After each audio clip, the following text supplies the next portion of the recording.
small bird in big world.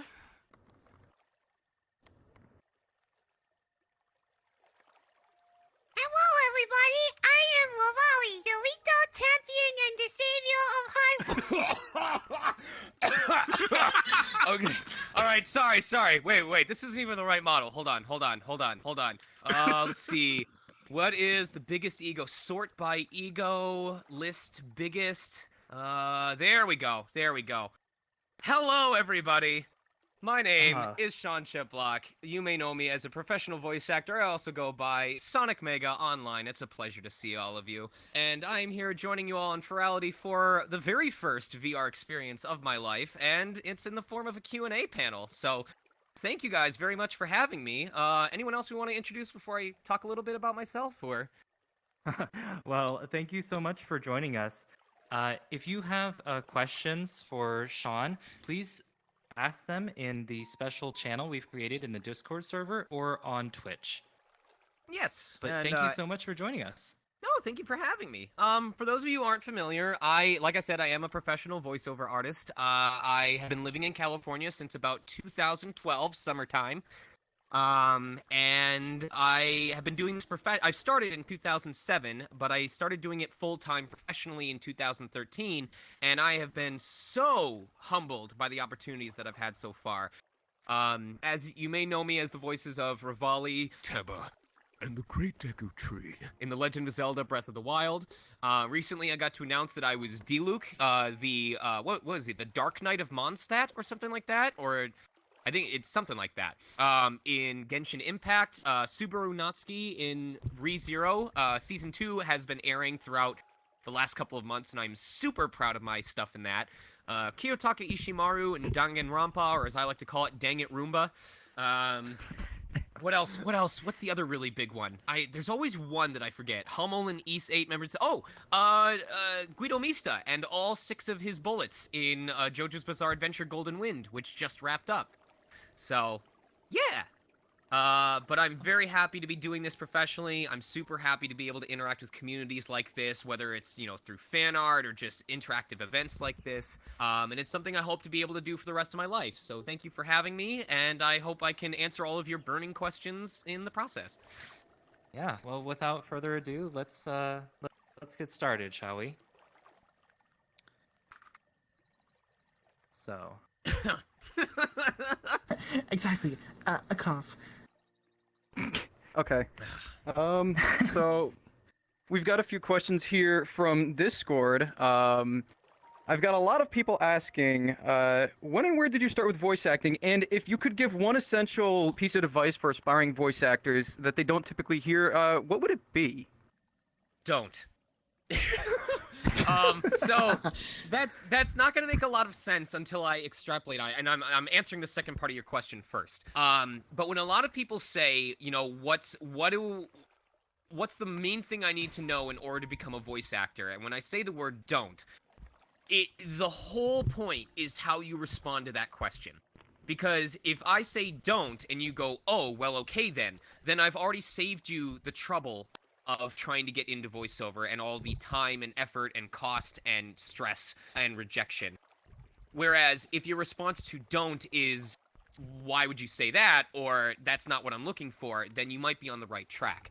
And the reason for that is because voiceover is one of those crafts where you spend a lot more time working for free than you do getting paid. To give an idea of what my daily routine consists of, there have been, over the last month and a half, there have been more days where my first session starts at 9 a.m. I have auditions in between these sessions, and my free time starts at 11:30 p.m. And that has happened multiple days in a row. And in all of those cases, when it comes to auditions, when it comes to workshops, these are things that I have to pursue on my own time. Once I have shown the talent and the skill set necessary to get picked up by like an agency or to get in with a studio, then sure, they may send auditions to me, but I'm responsible for sending in those auditions by the deadline. I'm the one responsible for going online to like freelance sites and looking for jobs that I might be able to apply to. Voiceover is often likened to being permanent temp unemployment. because you are only employed once you book a job. And then once that job is done, there is no guarantee of having future employment with that client. In fact, it is a common knowledge within the industry that as a voice actor, you should always have an unemployment claim open with your state, because on those weeks when you don't have any work, you can file for unemployment or file for unemployment payment. And that's just how it is. That's just how it works. Another good example is the pandemic. When the pandemic hit, things swapped very, very rapidly to where studios started reaching out to people saying, what's your home setup like? Are you able to record from home? And most voice actors have home studio setups that are fine for recording auditions, but are not the quality necessary for broadcast, because studios don't care. They're like, if we hire them, we're going to bring them into the studio, we're going to use our equipment. It doesn't matter if their audition isn't crystal clear. But that wasn't the case once the pandemic hit.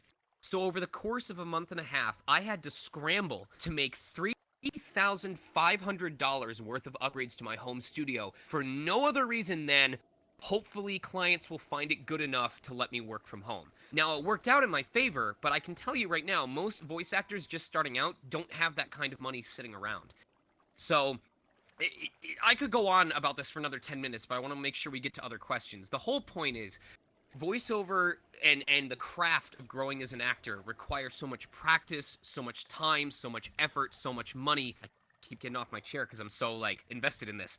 That unless, if there's anything else that you would rather be doing, that you would rather be spending your time on, just go do that instead. And I say this from a position of almost Stockholm Syndrome, because there are times when I have woken up and my throat feels like garbage because it's worn out from the week, or I don't feel good about an audition I did. And I think, as a professional, I go, I hate this. I hate all of this. This sucks. But I know in my heart that if I were to just, quote unquote, I want to make air quotes with my hand, but I don't have a VR headset. Darn it. I know that if I just quit voiceover, within like a month, I would feel guilty about what auditions I missed out on or what things I might have been able to become a part of. And it would eat away at me. So voiceover is one of those things where I'm not just in this because I enjoy doing it. I'm in this because I physically cannot conceptualize not doing it. And that's the kind of mindset I think you need to have to thrive in a craft like this, because that passion will play just as much into giving authentic, genuine performances as it will into keeping you enthusiastic and invigorated and interested, even when you deal with rejection time after time. And I totally forgot what the first half of that question was. Was it how I got into voiceover? Yes. Neopets and Adult Swim. The short story of that is I was extremely bored, and I was doing my dailies in Neopets. Thank you, thedailyneopets.com, for all of your service. And I was getting really ticked off at Adult Swim because they had this advertisement series using this pastel neon character who would just wobble around the screen going, AdultSwim.com! It's cool! You should check it out! Go to it right now! AdultSwim.com! And, like most average people, when something ticks you off, the first thing you should do is do what it says. So I went to the website, and I got to see a behind-the-scenes video that had Troy Baker, back when he did anime. Oh my gosh, I feel old now. Recording as Abel Nightroad for an upcoming episode of Trinity Blood. And seeing someone in the booth talking at the same time that the character's lip flaps were moving is what introduced me to what voiceover was in the first place. And it was one of those moments where it's like, I have no idea what this is, but I want to be a part of it. And that's when I just started getting invested in the first place. So that's where it all started, was December 27th of 2006. Oh, wow. Cool. Thank you for that. Okay, so we've got a few more questions. It looks like a lot of people are asking kind of the general, what is your favorite gig that you've done, or what is your favorite character that you've played as, or that you've voice acted for? Oh man. So I'm gonna switch avatars for this one, because one of the things I tell people is I try to find something about every single role that I do to be proud of, whether it's a new milestone that I accomplished, or a challenge that I overcame, or something that I knew that I was gonna knock out of the park to begin with, and I got to just showcase myself. But if I had to pick just one that I am super, super proud of, don't mind the man selling taquitos outside of my apartment right now. It would be Subaru from ReZero, and that was because my career path has been a lot different from a lot of my colleagues, where a lot of my colleagues have much more extensive anime role portfolios. I kind of veered off into video games, and Subaru was the first time that I had been entrusted with a major role. Not just a major, but the lead role in a series that pretty much operates off of this character. You know, there are sets of 4 episodes in ReZero where Subaru's line count is higher than the combined total of every other character who speaks in those 4 episodes. And what a first impression to have to make as a lead role. Like, Subaru goes from, you know, super intense to very quiet to, like, top of his lungs screaming to choking to death on his own blood. And it was one of those cases where I'd seen the series ahead of time, and I knew the challenge that was facing me, but I also knew that I had what it took to accomplish it. And for those of you who are watching season 2 right now, if you weren't already aware, there's one episode out right now, episode 33, which has the rabbit scene. For those of you who don't know and feel like spoiling yourselves, you can look up the rabbit scene ReZero on Google. I did that entire segment in one take. And it's like 45 seconds straight of just constant blood-curdling, high-pitched screaming for his life. And there's another episode that hasn't come out yet. I think it's episode 13 of season 2, where he breaks down crying and has like 3 different levels of crying that he does in the same string. And I can say with certainty, because I recorded for it earlier this week, that I also did that in one take. So I'm so proud of the work that I did on this series in general, and I'm very excited for that. I'm excited for the game coming out, and I hope people will check it out. But just, like I said, part of what feeds into staying interested in voiceover, and part of why I enjoy the craft so much, is it's not like your typical 9 to 5. There's always a different challenge. Characters may share archetypes, they may share personalities, but their motivations are different. The world is different. The context is different. And so every time I step into the booth, it's not time for more of the same. It's what am I going to be asked to do today, and what can I do to accomplish that? And that helps me so much with, like, keeping myself, you know, stimulated, keeping myself focused, finding new ways to entertain myself. And that's how I find pride in each of my roles, because it's something new that I have to overcome. And whether it's easy or whether it's difficult, I have faith in myself and the team working with me that I can pull it off in order to bring entertainment to all of you. Oh, wow. Yeah, I that rabbit scene was absolutely insane. And this question can kind of tap into that a little bit. We've got a question here from Moonsy. What are some vocal exercises you recommend for people who want to widen their vocal ranges? So this is probably going to be amazing for people in this fandom, because I've partied with y'all. I know how y'all are. But raspberries will actually help open up your throat. Find your song that you like really singing along to, and just... So, like, I'm trying to think of a song that most people would know. I don't know. What's one of your favorite songs? Oh, God. Any of y'all. Owl City's Fireflies. There you go. There we go. Absolutely amazing. No, I'm dead serious. This is how you No, warm no, up. I didn't say stop. What are you doing? Oh, okay. I'm kidding. What happens there is the vibration it causes on your lips is the vibration of on your lips from your tongue. Doing that kind of helps get the muscles warmed up and wakes them up, and it helps get them flexible, get them ready to be moved around when you're performing. It's also not as intense as outright singing or belting out, because you're not tugging at your entire throat, you're just resting your tongue between your lips and blowing air. It also helps open up your vocal cords, or open up your trachea, because you are pushing air out through an enclosed space. Your tongue is blocking most of the way out of your mouth, so it's hard to describe this. There's a method for this that involves using, like, vocal straws. But what happens is, when you're not immediately pushing all of the air out of your face, the air that's stuck in your mouth kind of circulates, like when you turn on circulation in your car. And some of that air pushes back against your throat. And it basically brings your throat into an equilibrium that helps even out your vocal cords and gets them all aligned and stuff. So that helps you warm up. Humming works. You know, if you're singing in the car and you're driving to somewhere, you can hum just like doing your scales, doing your ladders. For some people, drinking hot drinks can help soothe it. Your mileage may vary with that one. But no different than if you're singing. Honestly, physical exercises. When I worked at Disney California Adventure, which did involve a fair amount of vocal performance, they had us do like yoga exercises as well, because a lot of voiceover, you know, if you're a method actor like I am, you're going to take different poses. You're going to, you know, when you're trying to be a superhero, you're going to puff out your chest. If you're trying to be someone who's like a gang member, you're going to like, you know, cock your wrist and kind of like tilt your head to the side like you're being sly. If you want to like embody those poses, you got to make sure that you can remain flexible. So we've done all sorts of physical stuff as well.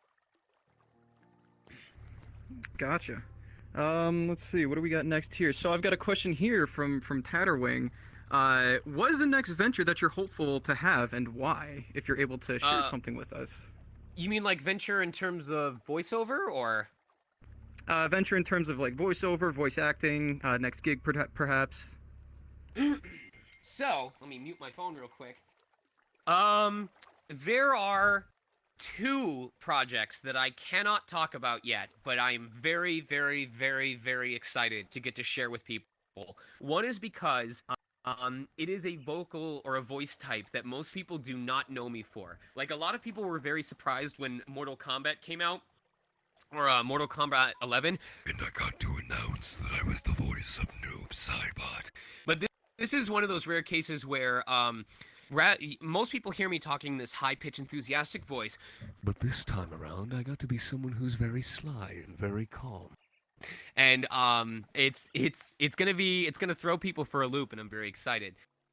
There is a second role that is I'm trying to think of how best to describe it. I'm just gonna be vague. It's something that means a lot to a lot of my friends, and I'm getting to play a named role in it.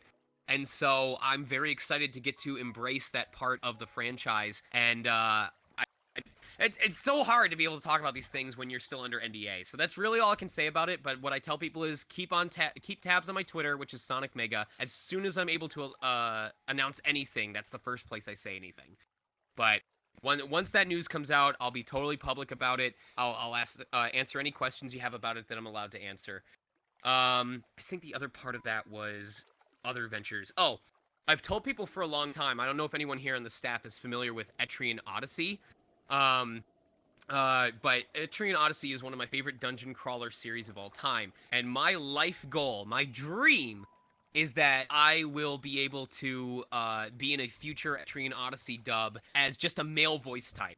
I don't even have to be a story mode character, but if I can be like one of the male voice types you pick when you create a character, so like when they attack they go, ha! Or like when they use an item they're like, here, use this.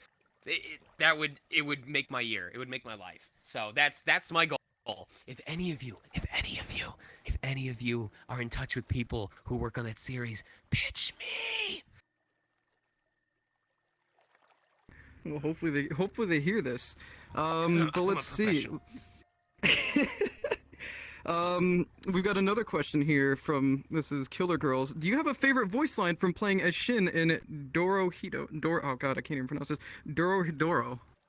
Oh yes, Dorohedoro. I love Shin. I refer to him as Dark Future Lucas. He's my favorite. Oh man. So that was a long enough time ago that I don't remember everything that he says, but like there was a line that the company actually said, you know, what if that was when they said what if characters were described by tweets written by their voice actors.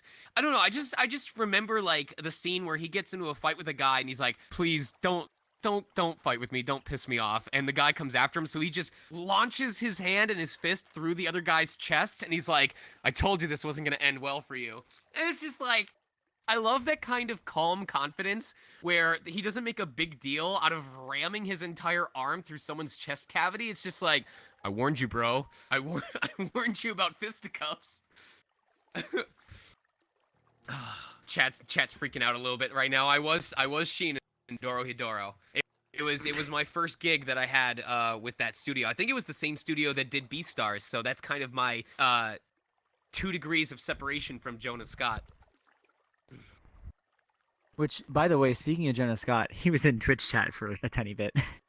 Wait. I see Gravedigger is asking, can you do any Call of Duty impressions? I can, in fact. Hold on, but I need to have the right avatar for this.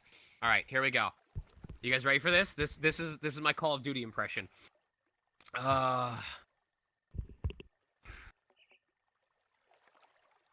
was that? That's perfect.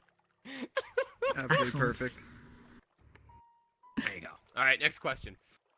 Let's see. We've got a question here from Hayes. Do you have a dream character or like someone that you really want to do voice acting for one day? Is there a certain character in particular that you really want to, I guess, get the role for?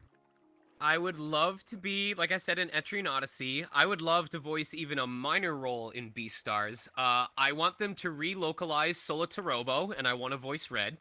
No, there's better voices for Red, but somebody in Solitarobo. Let me think. What else am I looking forward to, or would I like to be a part of? I try not to like do wishful thinking like this a lot because then it kind of opens itself up to bitterness and jealousy. But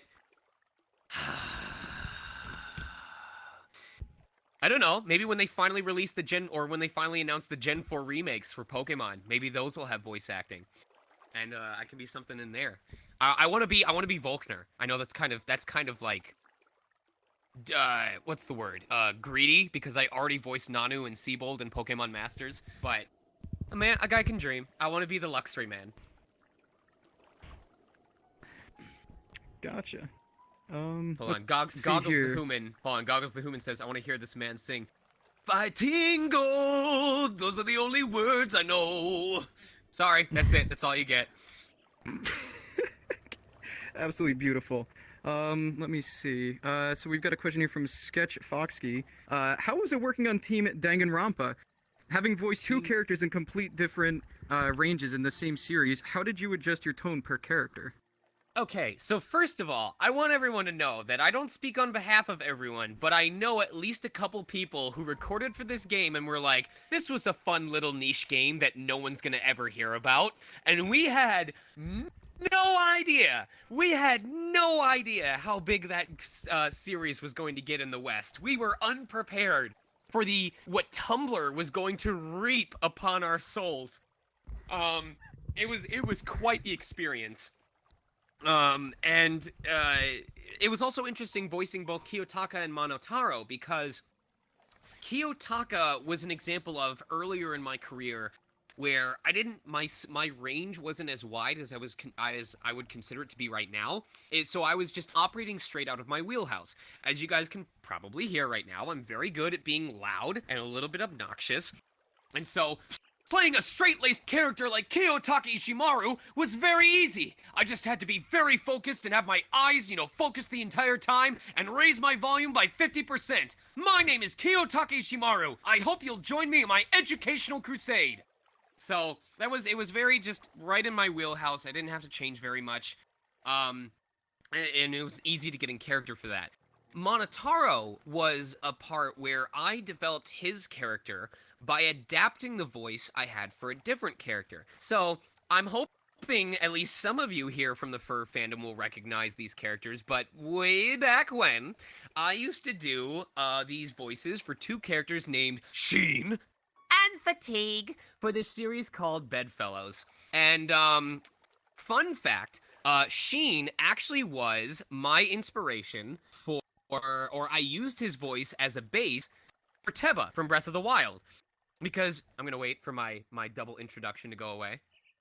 I am Teba, hero of the Rito.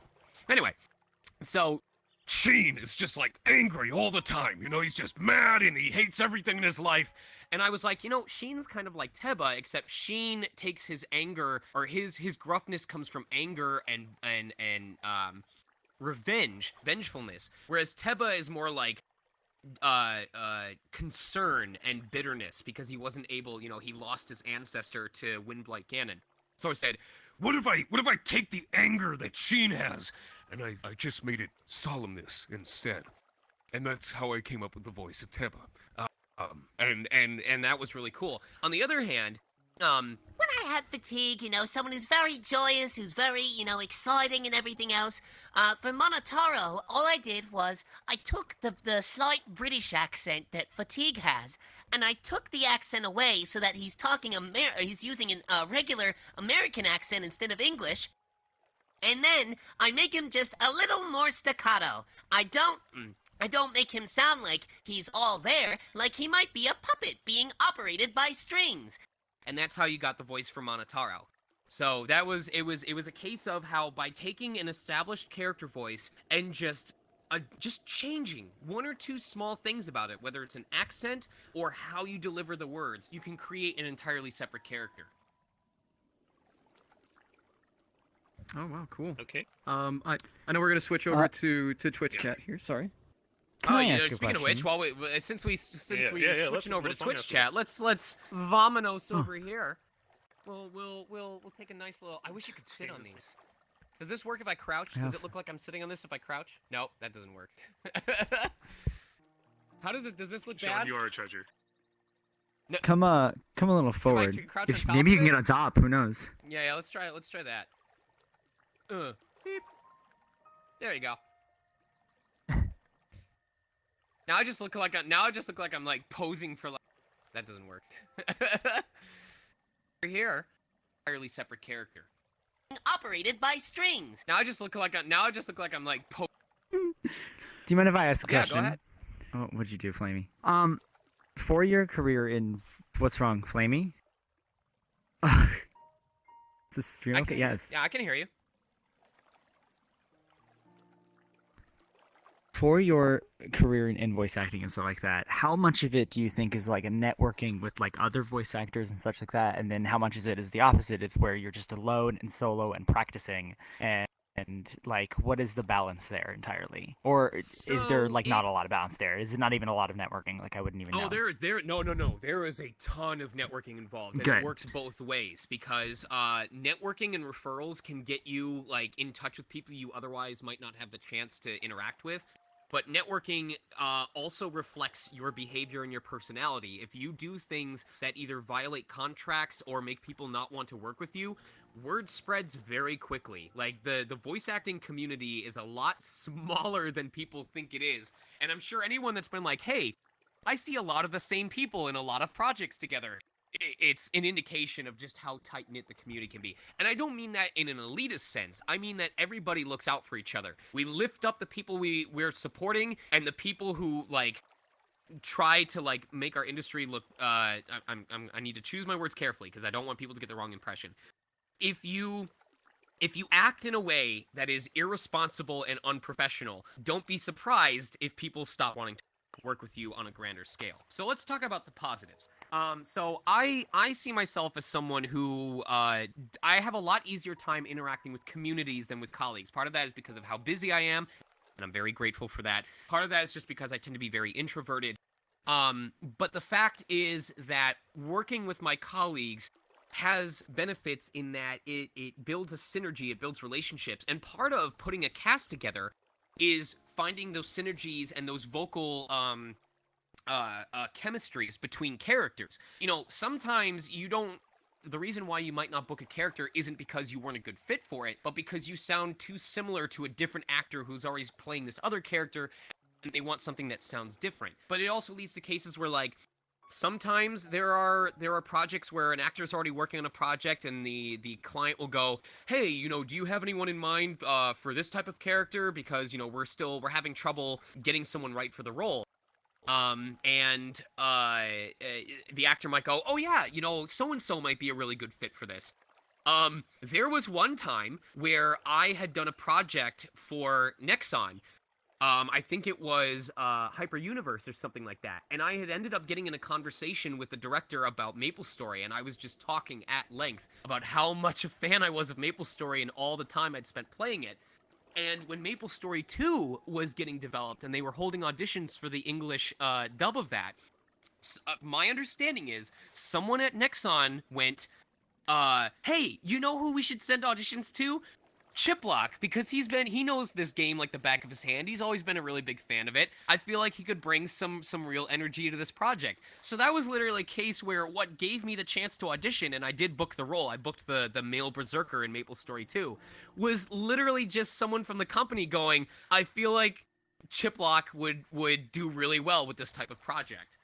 Now that's not to say it doesn't involve personal effort as well. Like, people can give you all the opportunities in the world, but if you don't have the skills to back it up, it's gonna go to waste. So the old adage that preparation plus opportunity equals success is very, very true here. What your focus should be on is to like build the network, build the relationships, build your own skill set, and don't try to force opportunities, but just prepare yourself as best you can so that when those opportunities happen, you can give your best effort and give yourself the best chance possible of making something happen. That's a very good answer. Thank you. Mallard over here going, or Brule over here going, man, he wasn't kidding about 5-minute responses. I warned you, bro. I gave you fair warning. Don't call me out like that on stream. Okay. No, So, I love it. here's I the really question. appreciate the thorough answer. So here's the question that was put on hold earlier that you mentioned a funny story about. But were there ever times, this is asked by Blue Boy Blitz on Twitch, was there ever a time that you forget your normal voice? I got stuck in an accent once when I was driving to my job.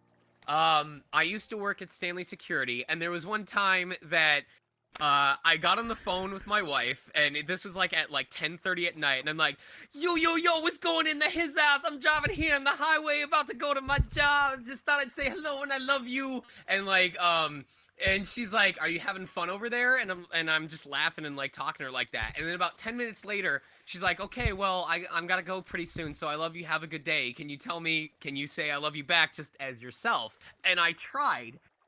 And I couldn't, and we suddenly got very concerned. She's like, all right, cut it out, like, stop. And I was like, no, I can't, I keep talking like this, I don't understand what's going on.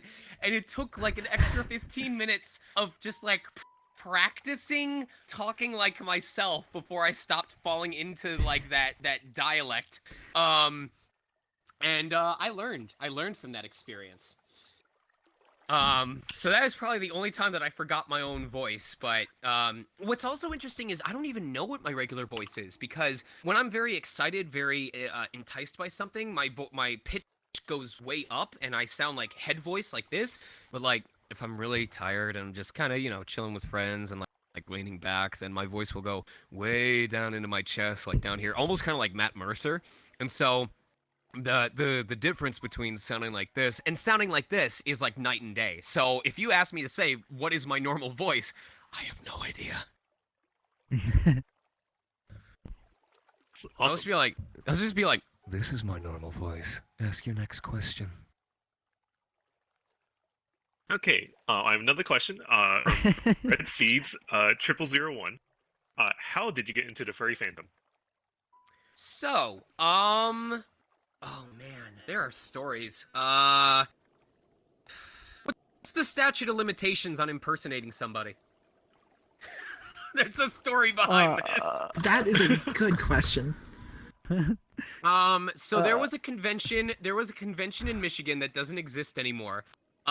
But I had wanted to attend it for a while, just to check it out and see what it was like. And so, a friend was like, "Hey, we're going as members of this forum. Do you want to go with us? We already printed out ID cards and like staff press badges and everything else." And so we dropped in incognito, and this was back during the time, and I recognize the struggle that you guys have gone through, but this was back during the time when press wasn't really looked at positively. I'm so glad that like we're getting a lot more positive coverage nowadays.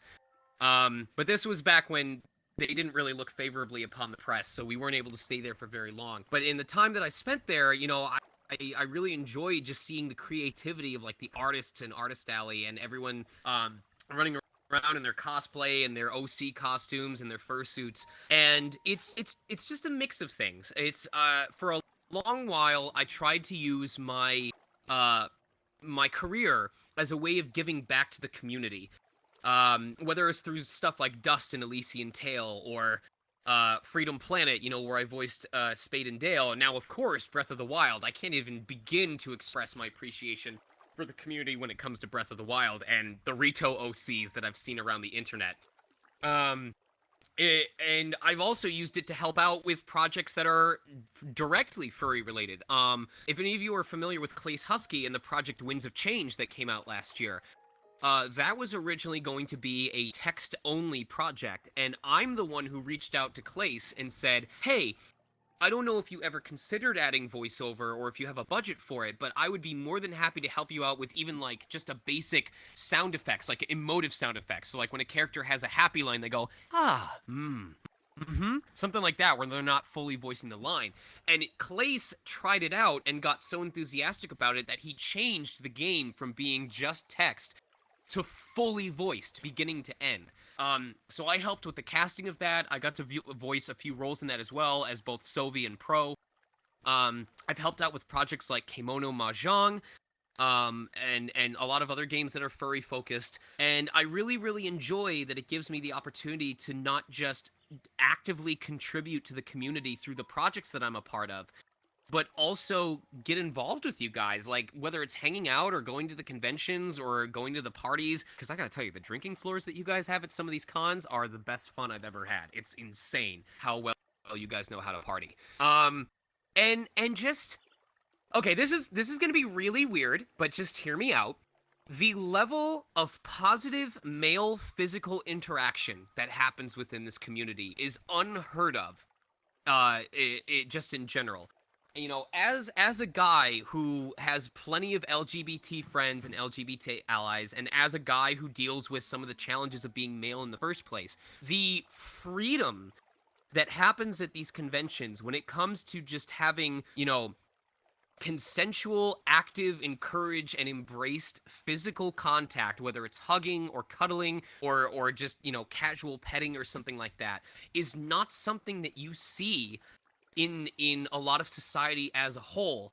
And that kind of positivity is so important for the development of men as a whole, and acceptance, not just of LGBT, but anyone on the spectrum, whether they're heteronormative or they identify as non-binary or asexual. It's not all sexual. The physical contact is not all sexual. A lot of it, the majority of it, in fact, is just positive reinforcement behavior. And I have not found that anywhere else, and I encourage it, and I love when I get to partake in it, and I hope that you guys keep practicing it, because it means a lot, and it's a great influence. That's fantastic. Okay, another one. This one's a fun, easy one. How did you come across... Oh, this is from Dragon Stark, by the way. How did you come across hosting this panel at Furality? You guys reached out to me. You guys actually asked, you know, would you like to be a part of this panel? And, you managed to catch me on one of the only weekends that I had available in the first place, so I was like, hey, why not, you know? I've had people bugging me to try out VR chat before, and I thought, you know, if I can learn the ropes, by having someone who's more experienced teach me, here's a free chance to network. This is what I'm talking about. This ties into the previous question when people are asking, like, how important is networking? You need to understand that networking is not about telling people, find me work. It's about building relationships with people who share similar interests, because then you're able to look out for each other. So even from the get-go, the furry fandom is something that I'm interested in. Interacting with fan bases is something that I'm interested in. And clearly you guys had an interest in having someone like me talk about my experience as a voice actor and my experience within the fandom. So here's something already where we could both mutually benefit from interacting with each other. So of course I was interested in helping out. And I hope you guys feel like, you know, we've already developed a sort of connection where we can reach out to each other and say, hey, do you want to be a part of this? Or were you interested in helping out with this down the line? So I always see it as, you know, if I've got the time to spare and it helps me learn something, and it helps me give back to the community, and it makes you guys more interested in including me in the future, why the hell not, you know? Like, if it weren't for audiences and supporters like you guys, my career would not exist. The only reason why English dubs and English localizations of things happen is because the companies on some level go, we believe that including this will allow us to market to a wider audience, or that more people will purchase our product if we include an English dub. So I have you guys to thank as much as I do my own skill set, because if companies thought they could get away without doing that and still make the profit that they want, they wouldn't spend the budget on it. So, thank you. Thank you. Yeah, I for can, sure. I can take the blame for that one. Just one day on Twitter, I was trying to find guests and people that would be remotely interested in our event, and I was just thinking, like, man, you know, like, Sean's like really into like the community, and we have a bunch of people that are just ginormous fans of him. Let's try to get him. So like I put out a tweet and just I tag him in and like, hey, would you like to come to this event? And just thinking maybe this will work, maybe this won't. And immediately, I'm talking like 5 minutes later, I get in a message that says, oh yeah, let's set up some details. Where do you want me to go? What do you want me to do? When I have to be there? What kind of panels do you want me to do? And it's like, oh god, I don't know what to do now. Listen, man. I'm an English dub actor. The one thing I need is validation. Okay. I know, and I cannot thank you enough. Like, this entire experience, getting a hold of you, and especially introducing you to VR chat as a whole has been. Your energy was absolutely infectious while we were on call when you were just going through the tutorial, and like all of us on staff, all the moderators. Flay, we love Flay, you. get Cannot your be more butt happier. over here, Flay. Get over here. Wait, That's why, right, I'm why calling me? you out. Well, you, because come here. Get over here. Get to my left side. This is not. This is Get over here. Get over here. This is not a request. Look at this. Look at these two fine individuals. Look at the hair. Look at the eyes. Look at the assets. Look at the thigh highs. This is incredible. You people are so amazing and creative, and you've got huge tracts of land. It's amazing. It's fantastic. Personalities. That's what you were gonna say. Huge personalities. You've got huge amounts of influence on the community. That's precise. But no, like it's so cool. Like I love the creativity in this fandom. I don't know where I was going with that, but I like having friends. I felt lonely. There was no one on my left side. Now you're here. That's right. Also, I know that we have about like 20 minutes left. I'm cool if this runs over unless we have to leave, and I think it'll probably be better if we just do the whole panel for like questions, and then I'll do like, if people have voice requests for characters that I've done, we can just do that in like a casual lobby afterwards. I can hop around to a few different lobbies. Okay. You still have time for well, if that's the case, we still have time for like a question or two. Okay. This one is from Timberwolf from Twitch. He asks, or they ask, sorry, what's your favorite food you're not allowed to eat before voice gigs due to what it does to your voice? I am a huge fan of spicy food and seafood.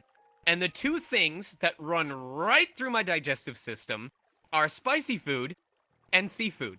So I have to, they're a present for after I finish sessions, but I cannot have them the night before a session because I will wake up and I will end up in the bathroom for like 45 minutes and I'll be at risk of missing a session. It's not fun. It's not fun. But once the session is done, I am all about that Japanese curry. I'm all about like sriracha on spicy fried rice. I'm a total foodie. Like honestly, one of the things that I do whenever I guest at conventions in person is I ask the organizers if I can host what's called a dine and discuss. And it's literally that people who attend my panels get like a raffle ticket, and towards like on the second to last day of the con, usually Saturday night, we will pull a bunch of names that morning and invite them, and I'll take a group of anywhere from 5 to 10 people. I'll say, what is a local food place that you guys love to death? Take me there. And we'll all go together, and I will pay for everyone's meals, because it's my way of giving back to the community as a whole, but it also gives me a chance to eat food, and I love eating food. So, like, heads up, if there's ever like an in-person convention that you guys invite me to a guest to, I would love to set one of those up and just have you guys like showcase your local eats to me, because that is the quickest way to build a quick friendship with me. I've been crouched this whole time. Very tall now. I'm stuck down here. I'm broken. Help. Oh, I should. Am I still on this? Hold on. No, Let's do one Flay, more. stand up.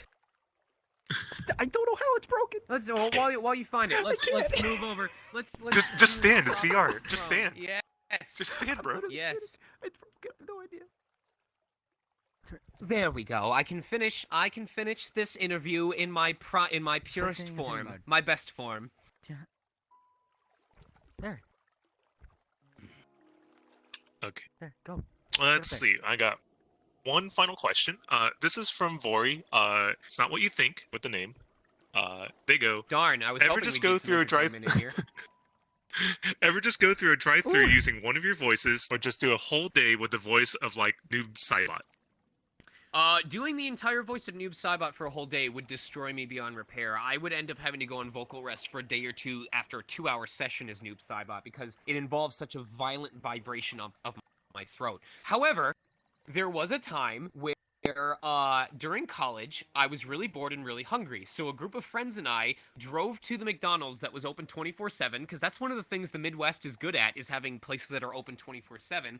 Rip, I miss that so much. And we decided that we were going to turn my car into a pirate ship. And so every single one of us in the car was designated as like the pirate captain, the first mate, you know, the deck swabber. And we had to come up with our own name, backstory, and pirate accent. And while we placed our order, we were talking about our adventures on the high seas. We were ordering food using pirate terms. So like instead of a filet-o-fish, it was like a sea plank or something like that. It was like we want your cod plank, you know, between the boards or something like that. And we ended up ordering about like $45 worth of food. What we didn't know was that because it was after midnight, it had actually become National Talk Like a Pirate Day. We had no idea that it was actually recognized as Talk Like a Pirate Day. And the staff working at the drive-thru were so entertained by our performance that they took 50% off of our order cost, and we wore the bags as hats back to our dorm. Actually, that was a quick answer. I think I have time for one more then. Yeah, no. We like I said, it's 1:48 right now. This is an hour long. Do you guys need like breakdown time? I don't know how these meet. I can go straight to 2 if you guys have. There'll be a time. little bit of in between time to switch between panels. So I think, but we have time for one more. Okay. This is from Bluetooth on Twitch chat. He says, as a notable visible industry professional, how do you balance your life in the furry fandom with your professional life? What benefits have you gleaned from having a furry audience? Do you consider your involvement in the furry fandom to be in any way a risk or liability to your career? So there's a lot to unpack here. So I'll do my best to answer it in order. I'm gonna alt tab real quick so I can scroll this up and pause chat. So balancing isn't really something that I think about because it's just something that kind of happens organically. You know, I don't have time set aside for my career and time set aside for, you know, involving myself with the furry fandom. It's just whatever happens naturally. You know, there are colleagues of mine that identify as furries. There are colleagues of mine that are furry adjacent. There are projects I'm involved where I work directly with furries. There are conventions I get invited to where, you know, I'm involved as a guest. As I said, it is my professional career has helped me like get into the fandom more directly and interact with people. But I still do enjoy the fandom as like my own individual self as well.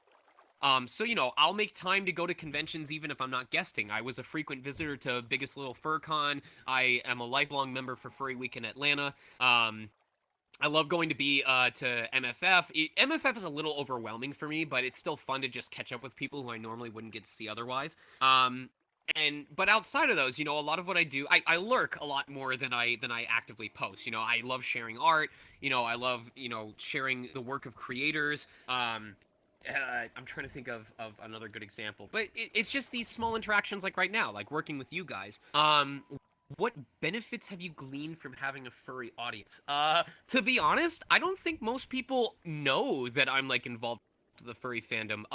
When I was one of the 2 guests of honor at Furry Week in Atlanta last year, alongside Karade, and no one actually recognized me. They didn't know me as Sean. They didn't know me as Sonic Mega. They didn't know me as Pommy, they only knew me as that guy who voiced Rivali. In fact, there was one moment where one of the staff members for FWA at a dinner we were all having together the following year went, "Hey, did you go to FWA 2019?" And I had to remind them that I was one of the guests of honor that they invited.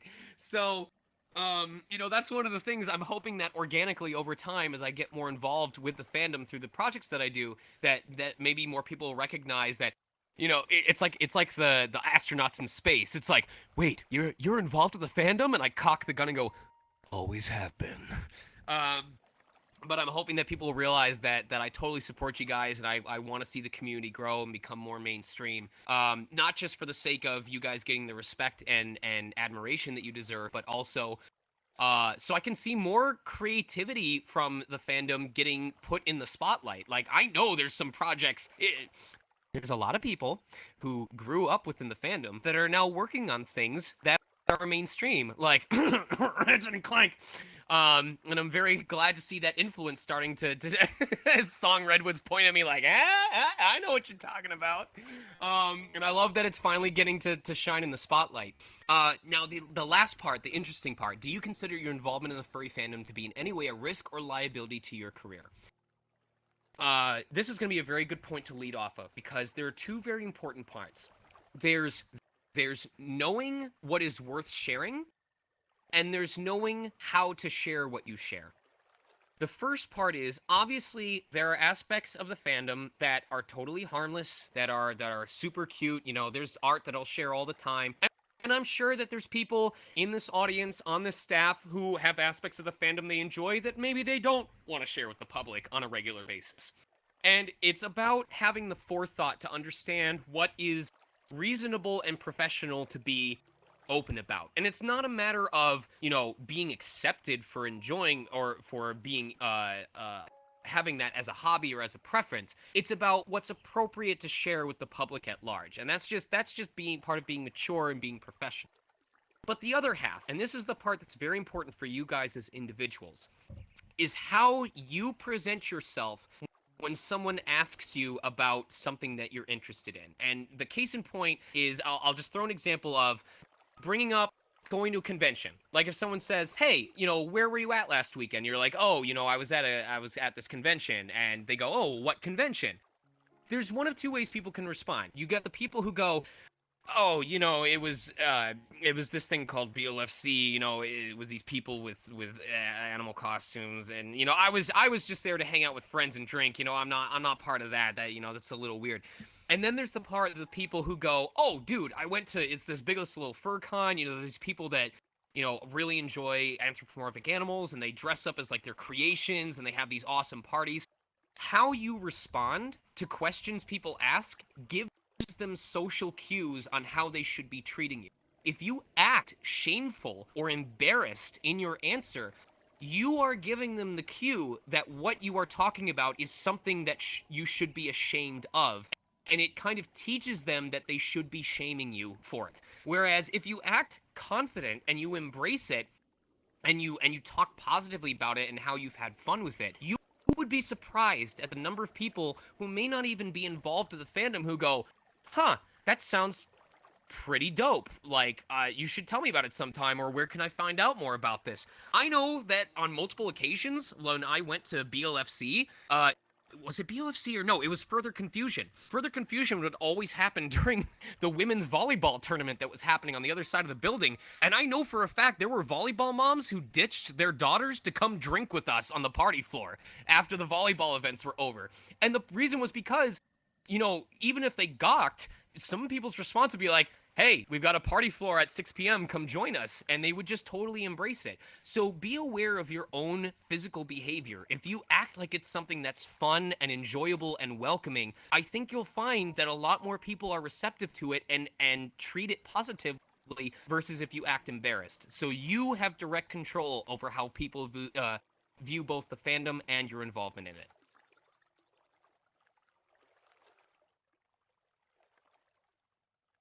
And That was a really good apparently the answer. room is Absolutely. Thank you for that. No, we are a little bit. That was a very good answer. Sonic, we really appreciate you doing this AMA. I have talked to a few people, and we're going to get you into one of the worlds, so that way you can do voice lines for anyone else to, you're going to have people that are going to meet you as well, and I'm sure it's going to be all a good around experience. Sora, do you want to For sure. go up there and call him off and thank him? Absolutely. So, yeah. Are we... Go ahead. Oh, I just wanted to say, from all the staff and volunteers and from all the attendees, we want to just deeply just thank you for the opportunity to have you come out and hang out with us and just share these stories and tips and just this infectious, chaotic, awesome energy that you just bring to everything that you do.